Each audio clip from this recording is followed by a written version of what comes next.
All right, we continue to follow breaking news, this being the latest here on Thursday morning. The Bears are set to hire Matt Eberflus as head coach. He's been the Indianapolis defensive coordinator since 2018. Our Jason Lockenfor, NFL Insider, confirming that news. A lot of success for him in Indy.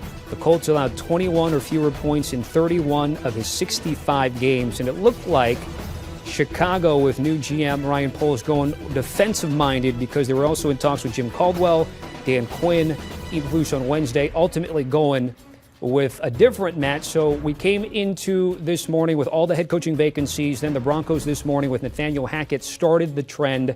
And now we have 7 openings. The Raiders do have interim head coach Rich Bisaccia still there in Las Vegas without a general manager. No Mike Mayock out in the desert. All right, let's bring in our analyst, Charles Davis, to react to this news, and a guy that you know well. What do you make of Chicago going in this direction?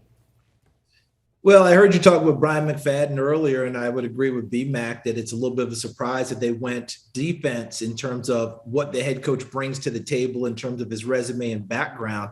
But what it also tells me is that Ryan Poles doing his homework and talking with Matt Eberflus, with the rest of the crew there that met to decide to make him the head coach, that he must have presented a plan for an offensive coach to come with him in order to mentor and, of course, train and work with Justin Fields, because that's what you absolutely have to have. The defensive side of the ball, frankly, is fairly well taken care of. They'll have to adjust to what Matt Eberflus will bring to the table. He's a big effort guy, which everyone preaches, but he preaches it to the nth degree. They're going to lead the league in that. But they have plenty of players over there that you're building with and have great players already in place. A Roquan Smith and Akeem Hicks, right on down the line. But when you flip over to the offensive side, whoever gets that job as a coordinator, quarterbacks coach, that group, mentoring and raising Justin Fields to the level you would expect as the number 11 pick in the draft is paramount. So I can't wait to see who Matt Eberflus brings to the table. And I'm going to give you a name, Tommy. If he doesn't get a head coaching job, which I think he richly deserves, in Jim Caldwell, I would really, really talk to him about, hey, would you come mentor this young man? Because look at Jim Caldwell's track record. Super Bowl with the Colts with Peyton Manning.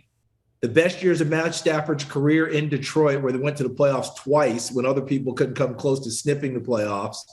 And then, of course, remember with Baltimore, he took over midseason as the offensive coordinator, helped take them to a Super Bowl. This man knows quarterback play. He knows people. He gets the best out of all of them. Justin Fields will be fortunate to have Jim Caldwell mentoring him, although I still think Jim Caldwell deserves a head coaching job in the NFL. He was in the mix. Do you want a sports network that delivers everything that matters about the game? The highlights, the picks, the instant analysis, no yelling, no fake debates, no politics. Hit the subscribe button and never miss a moment.